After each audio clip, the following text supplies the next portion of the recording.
There's a number of ways of doing philosophy, and while there's more than one way to do philosophy, the most crucial element is an imagination. Well, this naturally raises a question of how one ought to be using their imagination. One of the more successful, although not perfect, methods is to imagine that you are a certain sort of person, to adopt their particular point of view by putting themselves literally in their shoes, to imagine what it's like to be an astronaut or a UPS delivery driver, a physician, or a police officer. However, this involves a little bit of acting, and quite frankly, not everyone was born to be an actor. So this semester, I would like to try something a little different, and, I hope, fun.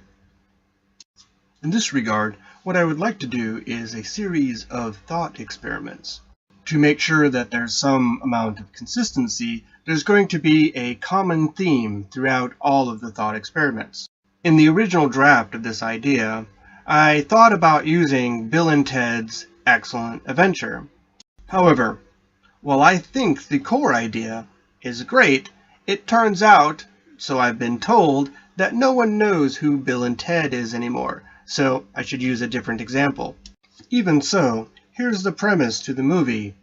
Bill and Ted are two crazy high school kids who are struggling to pass their history exam. So, with the aid of a time-traveling telephone booth, they travel back in time to talk to various historical figures. I'm Bill. This is Ted. We're from the future. Socrates. So while many of you probably won't know who Bill and Ted is, I've been assured with great confidence that most of you will at least be familiar with one time-traveling phone booth.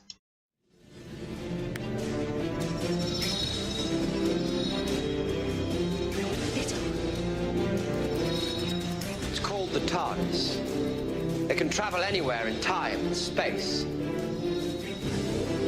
And it's mine. So here's the thought experiment.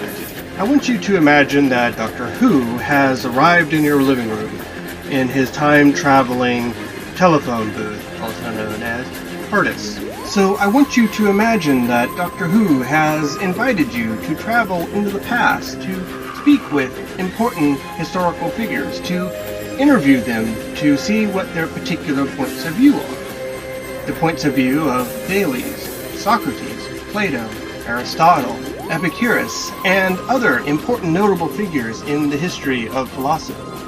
So each new week there will be a new philosopher, and each week there will be some new issue for you to think about.